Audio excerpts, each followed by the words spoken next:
skolmatch med så här mycket stämning, det har jag aldrig sett innan. Det är galen stämning! De har ett hästhuvud på sig. Det är galen stämning! Såklart! De kastar chips! Sport inom gymnasium blir större och större. Idag ska vi kolla på någonting vi aldrig sett innan, hörni. Välkomna, nu kör vi. Ja, matchen mellan Kungsholmen och Norra Real. Gymnasieskolan, de hade en basketmatch och de skrev till mig på DM att komma. Och ja, alltså hörni, jag förväntade mig ingenting. Men absolut inte detta. Alltså det var hejarklapp. Tommy, man hörde ingenting där inne. Det var ju nästan bättre stämning än många allsvenska matcher. Det låter helt... De har till och med massa tifon runt om hela arenan. De har tagit med sig, skrivit, de skrek på sig hästhuven. Ja, chips kastades, bra basketmatch. Alltså de här tjejerna gjorde en grym match.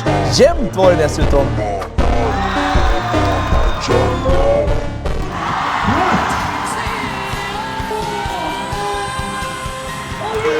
Norra Real som vann hela mötet. Ska jag besöka en annan skolmatch? Skriv gärna i kommentarerna och glöm inte att följa Sporttouchen.